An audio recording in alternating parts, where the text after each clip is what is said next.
we'll start. So Okay. we're streaming the caption page. Boom, boom, and 3, 2, 1. Good morning, YouTube.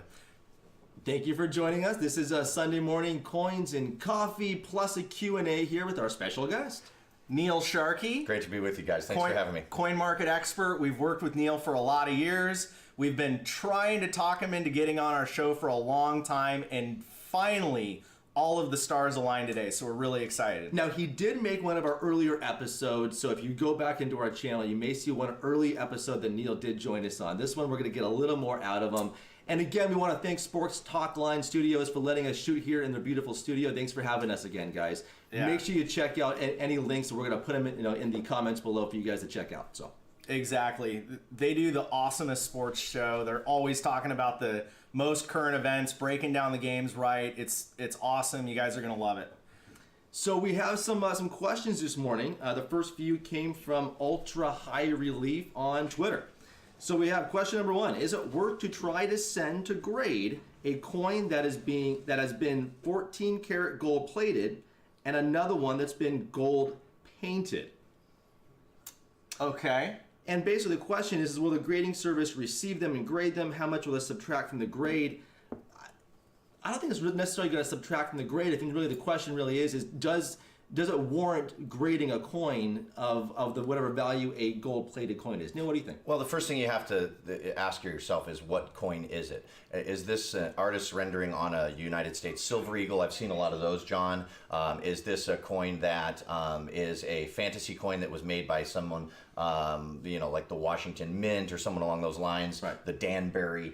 So is it a federal United States coin, first and foremost, and if it is and it has been altered, the grading services will not grade the coin. So it's not an effect in the condition of it, but it's an altered surface. So the grading service is going to send it back to you. So I'd recommend saving your $35 submission fee and not sending it in. If you enjoy collecting coins like those, which so many people do. I mean, there's millions of people out there that buy coins like that. The Silver Eagles are beautiful when they're altered, and you've got the gold, the gold standing Liberty. All that, the coloration is fantastic, but the grading services will not recognize it. Right, so let's put that in the collector category, not so much the investor category. Sure. If you want to buy it for fun, do it, great, but I wouldn't expect a lot out of it return-wise, and probably not something that there's a tremendous amount of resale value in, or something that you would look to market in the future. When you alter a coin, you might have already touched on this a little bit, it does affect how numismatists, real hardcore collectors, see the value of that coin. Right. You want it as original as possible, right. And not affecting the surface in any way is going to be the best way to appeal to those people. Yeah, and again, they may grade it genuine. They may acknowledge that it's an authentic, United States coin. But yeah, with all the alteration to it, I think it's worth the pass.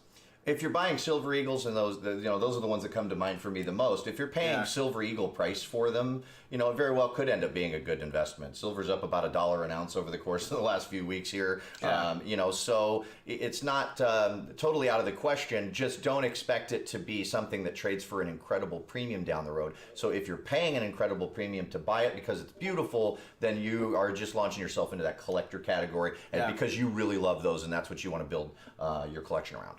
I agree. Exactly. So next question, and I guess it's kind of a follow-up question. So when the grading services grade a coin, what deducts more from a coin? Dings and bangs and marks, or lack of luster? And he's actually saying, if I have a lusterless coin with a few marks, will it grade higher than the other way around? So a coin with lots of marks and no luster. So that's a really good question. It's a fantastic question. Yeah, as far as how coins are graded. And it's a multi-layer answer. It is. Many of those things come into play, but there are certain weights given to certain aspects of those when we break down the grade of a coin. I wish we could hold one up and kind of show you the face, but as we're looking to grade a coin, the first thing we look for is wear. For sure. How much has been actually rubbed off the surface of the coin from friction, from hitting other coins, all that kind of stuff that happens when you're trading coins in commerce as money. If I could recommend a book for those of you that are really interested in grading coins on your own, Pcgs came out with a book called Photo Grade that you're going to absolutely love. And what they do is they put a picture of each variety of coin, whether you're collecting silver, copper, gold, doesn't matter. There's examples of all of them, and it shows you a breakdown of what a coin looks like in fine, what it looks like in extra fine, AU, mint state, and what you should expect that coin to look like. So you asked a question about the marks on the coin. Okay, so if it has abrasions and it has digs in it, and there's scratching from maybe the reeds of another coin in the surfaces, that coin's probably been circulated. So you're not going to see a lot of mint luster on it. Right. Mint luster is a coin that is fully uncirculated, and a fully uncirculated coin doesn't typically have large abrasions in it. It might have some surface-to-surface coin marks or Bag rub, marks, right. some bag marks, things. You tend to see those on Morgan silver dollars a lot, Ryan. Right. But it's not going to have a lot of major wear. There's no high point wear on it. Those are the things that get rid of the luster on a coin very quickly. Right.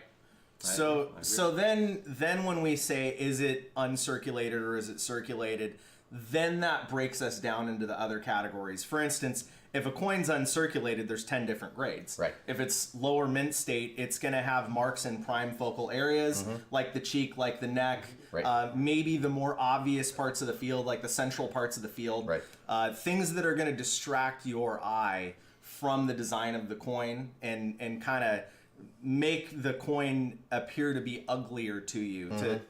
So I mean, and all coins have a form of relief, whether it's a high relief coin or not. And with the exception of the Indian half eagle, that's more of an incused design. They all are going to have a high point and a low point on them, and obviously the traces of wear first are going to hit those high points. Yeah. And then that's where they're going to make their first determination as to the what mint state grade it really is based on those high points. exactly. Bella So Lion, real Pratt, quick, go ahead. I'm going to welcome Reviews and Currency to the show here. Good morning. Thanks for joining us. Welcome.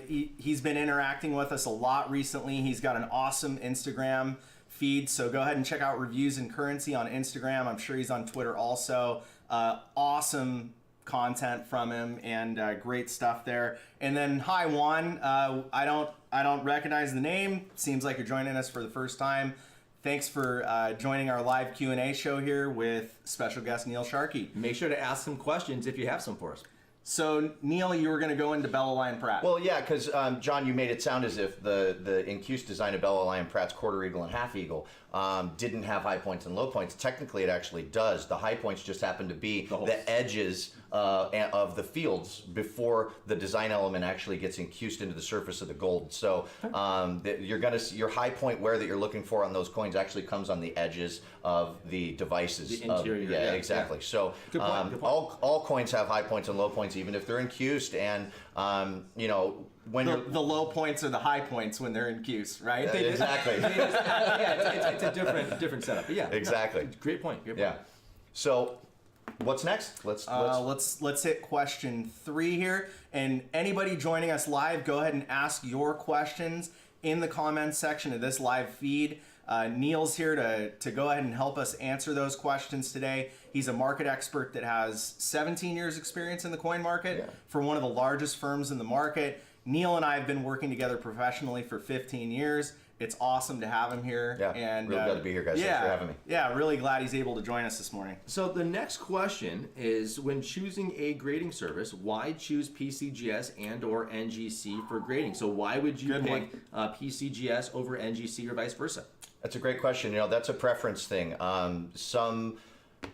Some collectors prefer PCGS, some collectors prefer NGC. There's big arguments within the industry, as there should be, in competition between these two moguls of the industry of coin grading as to whether one's better than the other. I don't personally discriminate. Ryan, how many times have you heard me say this over the last 15 years? You buy the coin, not the holder. Absolutely. And so at the end of the day, I'm not going to discriminate between them. I have a lot of coins in my collection in both grading services, and there's some pieces that I enjoy having with the white holder because it really allows my eye to go directly at the coin and spend a lot more time there, whereas I think the plastic of the PCGS holder, the clear nature to it, kind of takes me away from the coin a little bit. But then there's other pieces like my gold. I love having my gold in the PCGS because gold's gold and it just shines on its own. So but when it comes to big dollars and when it comes to silver type coins, especially my Walking Liberty half dollar set, I want that that white border around it because it really brings my eye into all the details around the rim. And a lot of people, when they're looking at the surfaces of a coin,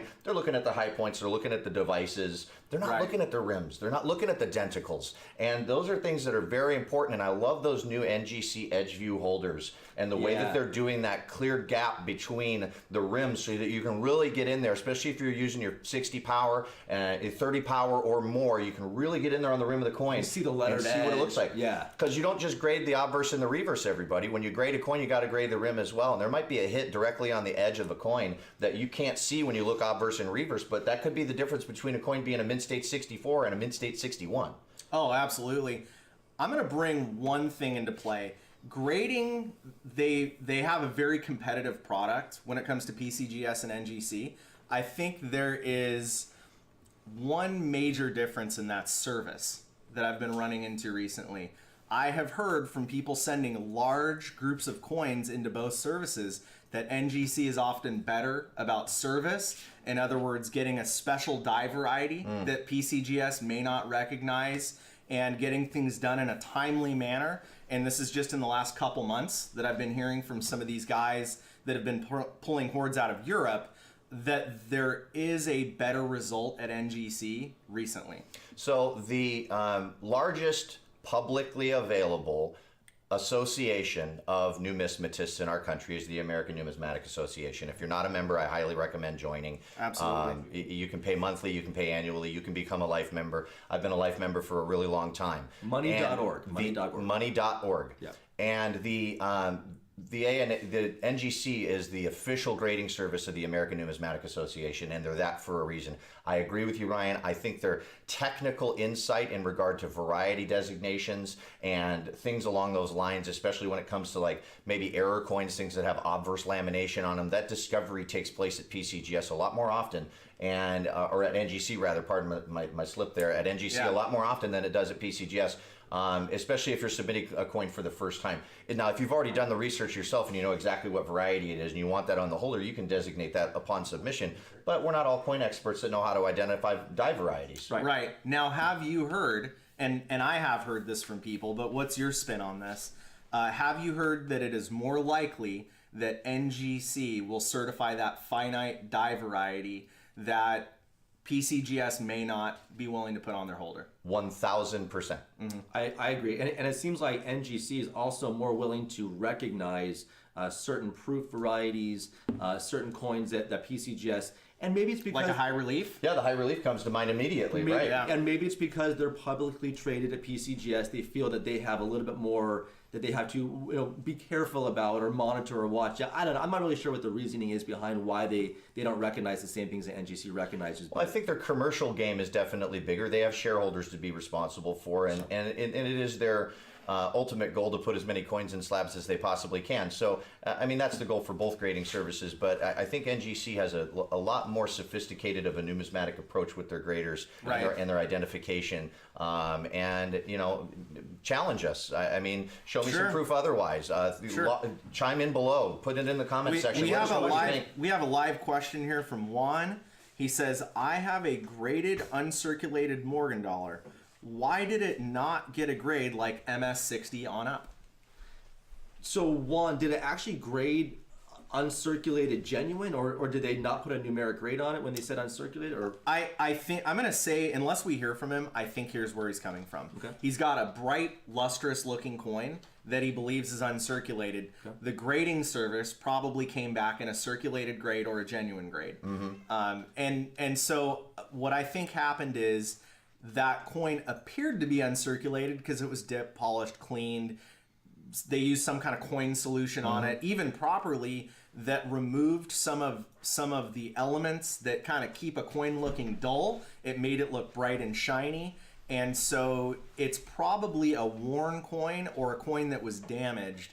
And that's why it did not come back with a numerical grade of MS60 or higher. And on that note, if you guys are looking in your Morgan Dollar Bibles, you're looking in your red books, you're submitting coins to the grading services, if you're talking about a semi-key or a key date coin, let's go ahead and send it in, even if it might be suspect or cleaned a little bit or have something. You want that coin in a holder. You boost the market value of a semi-key to key date coin. But if you're talking about a common date, If we're talking about, an 1886 Philadelphia and it's been, and it looks bright and shiny, but you're not sure. But either way, even if it ends up in a Mid-State 64 holder, it's worth $45. You're not going to spend $30 to send it into the grading services. So you really have to mind your P's and Q's there in regard to the coin value ahead of time. So if you're talking about a key date one, and it looked really bright and lustrous, and it was the coin that you thought was great, and you sent it in, and it came back in a genuine holder, then you're talking about something that probably had some improper cleaning, and typically PCGS or NGC is going to tell you what's wrong with that coin when they give it back to you. Yep, exactly. So I think we're in question 3 now. 4. We're 4? Yeah, Okay. question number 4. So we'll have to send this for regarding recognizing the shish kebab. Okay, so I guess we have somebody who's asking us about the shish kebab error. Yeah, I just heard about this recently. Did you read about that? No, I didn't read about it. Okay, basically on a standing Liberty quarter, there's the stars on the obverse of the coin. To the left, there is actually a die crack or a gouge that has caused a line to go through the stars. Oh, I love it. Yeah, it's super cool. Is it a specific year? I believe it's 1917. Okay, so is it the Type 1 or the Type 2? It is a Type 1. Ooh, okay. And yeah, I just read about that this week because of this question. Right. Actually, Ultra High Relief hit us up on Twitter and started talking about that and asked maybe how he would get that graded. Sure. And it was really interesting. One of the major coin publications, it might have been Coin Week or Numismatic News. It was one of those. A dealer in Florida several months ago had found this variety. Oh, John's got it pulled up there. Looks like it's a 1917S. 17S. Yeah, so there's Yeah. that one. 17S Type 1. That's a nice coin. Yeah, pretty cool. Yeah. You can see there, and I don't know, would it work to put the phone up to the camera? Or Don't know if you'll be able to see it. We're a bunch of knuckleheads. We can do it if I you got want. it. Fortunately, we're here in the Lee Sports is Talk on it. studio. Fortunately, we're in studio because Dude, And if you guys have noticed, These the production's guys- been incredible. These guys are wizards. Yeah, really. Like I didn't even know you could do this kind of stuff on. Look at that. yeah, you gotta love it. Oh, That's cool. the coin right there. Yeah. Wow. You guys are incredible. Thanks again, guys. Yeah. Wow. So And if you actually have the cert number to your coin, if it came back in an actual NGC holder and you had that cert number, send it over, put it in the comments. We'll look up your coin right now on the NGC site or within the app. If you don't already have it, make sure you download that app on the on your either your Play Store or your iTunes Store. Yeah, ngccoin.com, ngccoin.com, and right on the homepage, you have the ability to type in the certification number that's on your NGC holder and hit enter, and it will pull up your specific coin. There's 2 reasons to do that. If you're purchasing coins, you want to put that in there and verify that NGC did actually grade it and certify it. So that's the first step of that certification process. You know for a fact that NGC did that. But secondly, it'll actually pull the details of your specific coin up. There might even be a picture of it in there. They pretty much photograph everything they grade at this point in the game. They didn't used to do that a long time ago. I wish we could turn back time and go back to the beginning of our careers, especially. Oh, and John's man. been in the No business a long kidding. time. Absolutely. And have images, especially in the certification world, of all the coins that we've brokered over all the years that we've done it. I'd have been saving certification numbers since 2001, man. exactly. So do we have another question there, John? Yeah, we do, and then we do have to wrap it up. Sports Talk Line has Okay. a bunch of stuff they got to do over here as well. And Yeah, we- make sure you guys we check thank out those guys. Vandershark. Make sure you check out the Sports Talk Line It's Vandershark Sports on YouTube, on right? YouTube. Yeah, it's Okay. Vandershark. So go ahead and look up that channel. Make sure to subscribe. Those guys do awesome stuff with sports. You'll see Neil most of the time. John does join for basketball a lot of times too. Believe it or not, he knows more than just about coins. Yes, he does know way more than just about coins. Okay, so we'll do one last question here. And we're going to bring Ryan as a special guest when we do our coverage on the underwater BB stacking. Actually, I know a ton about underwater BB stacking. And basket weaving, too. He was Yeah. a world champion. and some esports. We actually may get involved in some esports on Sports Talk Line. And Ryan, I'm a bit of a gamer. I'm not so much into sports, but I do play a lot of video games. I'm into Clash of Clans. I've started playing Brawl Stars recently and been into Counter-Strike since Lord knows when. Yeah. I know esports is coming up huge right now, and I'm thinking if these guys will let me, I'm going to try to talk them into doing a segment on esports every once in a while. Well, I just bought my daughter for Christmas an Xbox with Fortnite edition. And I'm addicted. Oh, yeah. I'm addicted to that game. Oh, I love dude. playing Fortnite, man. Dude, it's like 1 o'clock in the morning. My wife's like, "Are you playing Fortnite?" You're like, I just got on. I've only been on for 5 my God, minutes. Time flies when you're playing that game. Good Lord. Okay, so the last question we'll take here. Like I said, how a new or any collector avoids the ripoffs of mints offering new issues at pricey retail numbers. He's saying he got burned by a 2-ounce ultra high relief for $175. I'm guessing a silver 2-ounce ultra high relief, $175. When on eBay, I find them for under $100, graded NGC 69. Yeah. So here's my answer. Patience is a virtue. Anytime the Mint releases a new product, there is a laundry list of dealers that are the first stop shop out of the Mint, and they pick up that new release and they go and they have it all certified, and there's a ton of hype, there's a ton of pump, and it ends up not being worth what it was worth initially. So just be patient and buy it later, because that premium's going to disappear quite a bit. All right, Hey, guys. what's up, Coins 900? Thanks for joining us. Thanks. We're gonna have to Wish we sign had off more because time. we're in the Sports Talk Line studio. Did I say that right? Yep. You did. I was gonna get it right eventually. So thanks for joining us, guys. Go ahead and leave any other comments you have in the questions. We'll go ahead and answer those in the comments section. And we'll go ahead and see you guys soon here on YouTube. And we'll make sure you smash the like button and subscribe, of course. And we'll do this again next week, so make sure to join us again. All right. Thanks again, guys. See you guys. Thanks for having me.